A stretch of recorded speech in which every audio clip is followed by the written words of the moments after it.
Today we're diving into the fascinating world of the auditory system.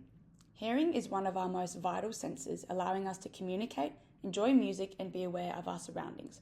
But how does it all work? Let's break it down. Starting with the outer ear and the pinna. The pinna is the visible part of the ear made of cartilage and skin. It helps to capture sound waves from the environment and direct them into the ear canal. It also helps localizing sound, meaning it helps us determine whether a sound is coming from the front, back, left, or right. The ear canal is a tube-like structure that carries sound waves deeper into the ear.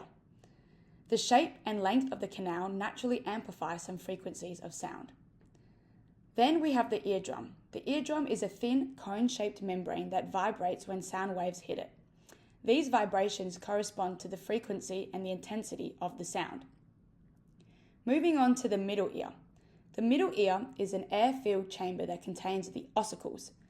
The ossicles are the three smallest bones in the human body. Their job is to amplify vibrations and pass them to the inner ear.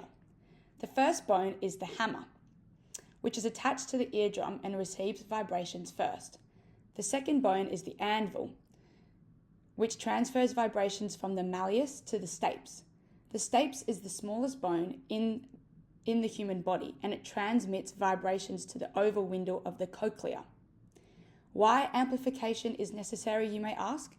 The middle ear increases sound pressure because the cochlea is filled with fluid, which is harder to move than air.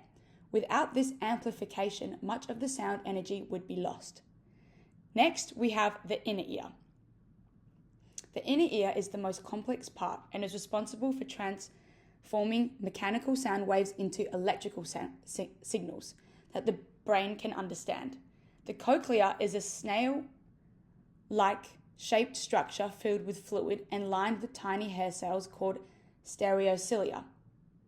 Vibrations from the staples pass through the oval window, causing waves in the cochlear fluid.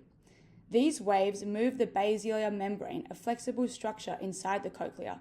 Different parts of the basilar membrane respond to different frequencies of sound. The base is near the start of the cochlea and detects high-frequency sounds like birds chirping, and the apex is at the far end of the cochlea and detects low-frequency sounds like bass or a trombone.